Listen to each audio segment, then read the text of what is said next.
Esta es la parte número 7 de nuestra serie El Diezmo. Durante los programas anteriores hemos hecho un vistazo a lo que la Biblia enseña acerca del diezmo y hoy trataremos de mirar algo con respecto a su práctica actual. Consideramos que la práctica que se hace al diezmo o a las ofrendas debe ser basada a lo que dicen las Escrituras y no de acuerdo a cómo cierta denominación dice que se tiene que hacer.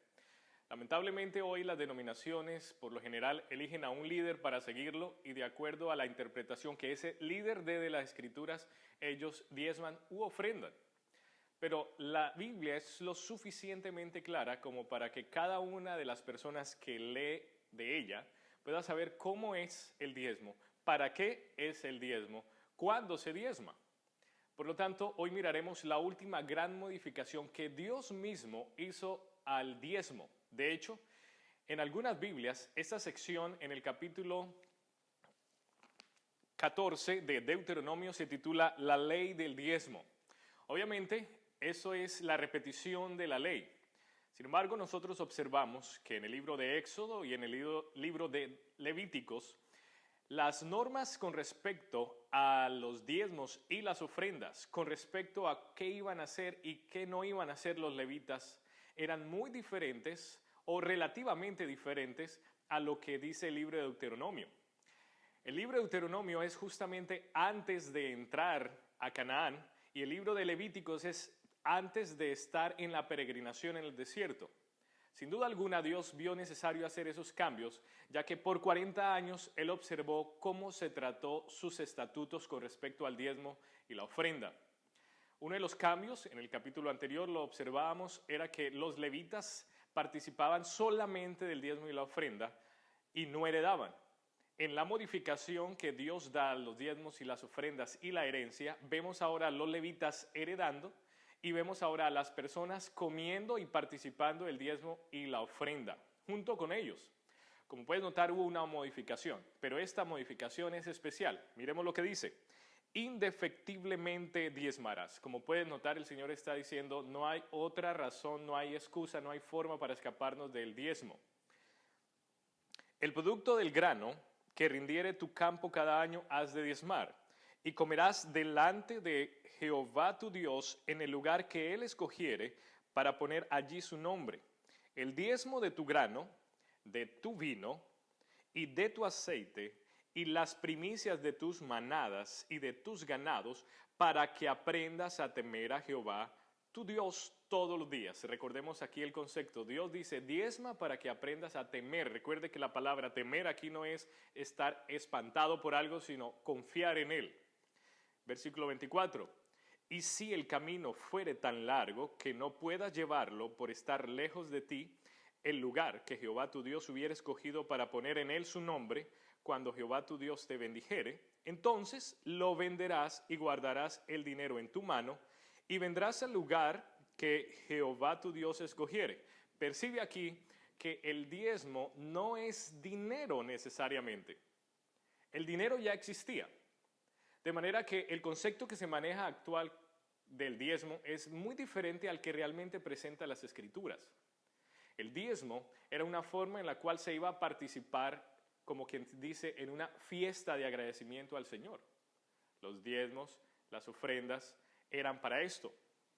Miremos este detalle ahora en el versículo 26. Y darás el dinero por todo lo que deseas, por vacas, por ovejas, por vino, por sidra, o por cualquier cosa que tú deseares, y comerás allí delante de Jehová tu Dios, y te alegrarás tú y tu familia. Puedes percibir que acá entonces se reitera el concepto de que tú participas de los diezmos.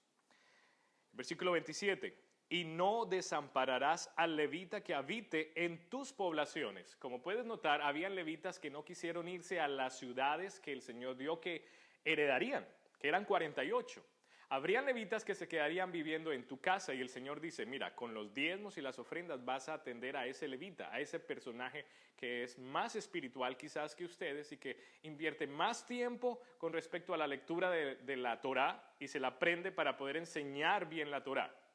Por esa razón se le tenía que dar a ellos, por el ministerio que ellos hacían con respecto a la enseñanza de la Torá de generación en generación.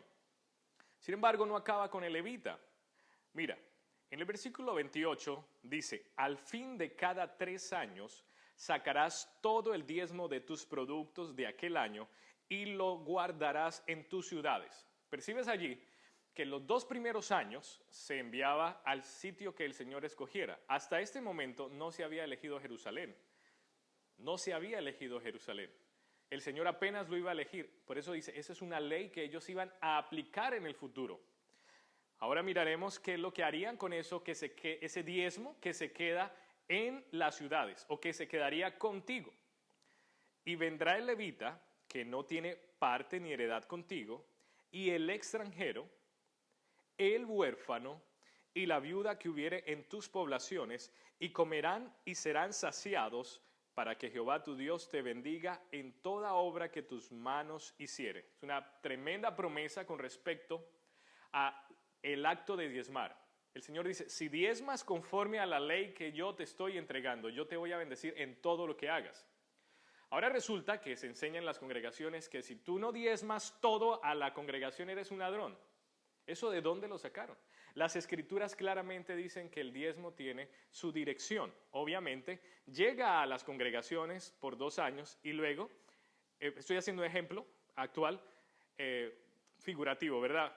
2 años llegaría de tu bolsillo a tu congregación, pero en el 3er año el diezmo tú lo administrarías para dárselo a las personas que no están siendo bendecidas por ese diezmo directamente por la congregación. Me refiero a que en las congregaciones se guarda el dinero para ayudar a personas, pero esas personas a veces no conocen el vecino o no conocen personas que están quizás en otros lugares que tú sí conoces. Mira, el Señor llamaba a extranjeros, huérfanos, viudas. Por lo tanto, estamos nosotros obligados a ser conscientes de la necesidad de ser bíblicos en el asunto del diezmar y el ofrendar. No es un acto en el cual el ministro recibe su paga por lo que está haciendo. Eso es un concepto errado. El concepto correcto, de acuerdo a Deuteronomio, en las modificaciones que se está haciendo, es para bendecir al ministro, pero no solo a él, sino a las personas que están necesitando y para que tú invites a personas a participar de esas bendiciones que el Señor te ha dado. Miremos ahora que esto era importante para Dios, ya que no solamente se dice en el capítulo 14, sino en el capítulo 26 de Deuteronomio, nuevamente se repite el concepto. En el versículo 12 dice así, cuando acabes de diezmar todo el diezmo de tus frutos, en el año 3º, el año del diezmo, darás también al levita, al extranjero, al huérfano y a la viuda, y comerán en tus aldeas y se saciarán. Puedes percibir entonces que el acto de diezmar era para que el Señor pudiera garantizarle a los pobres y a los más necesitados de tener algo. ¿Por qué razón? Porque en su sabiduría Dios iba a percibir que habrían congregaciones que se están engordando, por decirlo así, con los diezmos y las ofrendas que se le dan. Porque de una u otra forma se le inculca en la mente a las personas de que si yo no doy todo mi diezmo y toda mi ofrenda a esa congregación, entonces soy un ladrón. Para eso utilizan el siguiente versículo que lo vamos a analizar antes de terminar. Malaquías 3:10. Ese versículo lo usan para decirle a las personas que ellos tienen que llevar el dinero a la casa de Jehová. Mira lo que dice.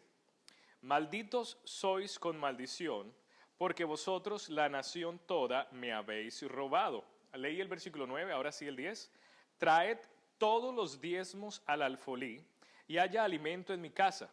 Y probadme ahora en esto, dice Jehová de los ejércitos, si no os abriré las ventanas de los cielos y derramaré sobre vosotros bendición hasta que sobreabunde. Como pueden notar, el concepto acá es que el pueblo estaba robando al Señor con el diezmo y con la ofrenda. ¿Por qué Dios dice eso? Porque en realidad el diezmo y la ofrenda son de Él. Pero inicialmente eran usados para ayudar al levita, pero el Señor necesita hacer el cambio para ayudar también ahora a los pobres y a los necesitados. Ahora, una cosa es yo agarrar ese dinero y dedicarlo solamente a las personas necesitadas. Recordemos que el concepto es claro. El ministerio necesita dinero. Por eso, por 2 años se iba para allá, para Jerusalén, en el caso cuando fue elegida, y luego en el siguiente año, en el 3º, se quedaban ellos en sus ciudades con el diezmo. Y vamos a tratar de aplicarlo. Imagínate que tú tienes o participas de una denominación que tienen grandes proyectos y obviamente necesitan dinero. Tú estás en la necesidad de ayudar a esa congregación, a esa denominación, porque tú participas de allí.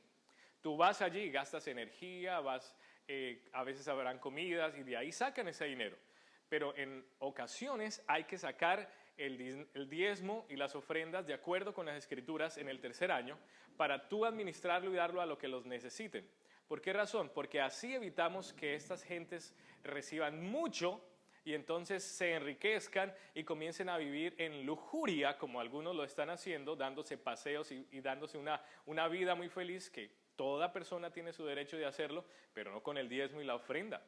No, señores. El diezmo es de Jehová. Y entonces, ahora lo que nosotros tenemos que hacer es entender que cuando la Escritura dice todo el diezmo, se está refiriendo a todo el diezmo que él había pedido que se llevara para allá. Nosotros no podemos desvincular un versículo del otro porque nos traería grandes problemas.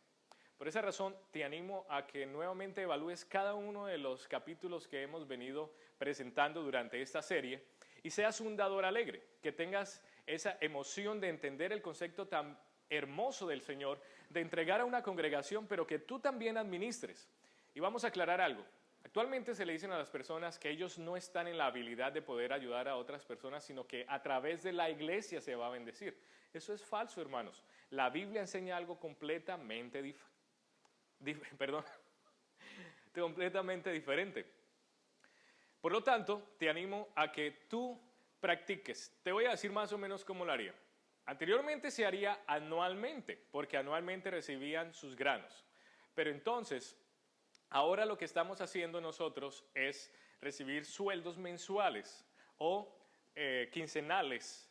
Entonces, personalmente, si estuviera recibiendo yo mensualidades, lo que haría es que la primera mensualidad se lleva a la congregación, la segunda mensualidad se lleva a la congregación, pero en la tercera mensualidad que yo reciba, entonces saco los diezmos, me estoy refiriendo al diezmo y la ofrenda, saco los diezmos de allí y entonces busco un levita que no esté siendo bendecido por mi congregación o una persona que esté sirviendo al Señor y explico quiénes son los levitas. Los levitas no eran solamente predicadores, eran los porteros, eran los que limpiaban, eran las personas que cantaban, tenían una cantidad de diferentes funciones. Ellos son los levitas. Un levita no es solamente un predicador, no se deje confundir ni engañar.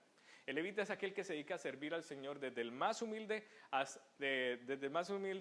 acto de recoger basura en una casa, en una congregación, hasta uno que tiene grandes predicaciones. Esos son los levitas. Entonces, si en mi tercer mes recibo, yo saco los diezmos, esos diezmos yo los administro para tratar de ayudar a esas personas, buscar un huérfano o una viuda y así bendecir, porque para eso Dios hizo los diezmos, para bendecir a los que no tienen. Que el Señor te ayude a ser fiel mayordomo, porque el mayordomo eres tú, no es una congregación, eres tú el mayordomo.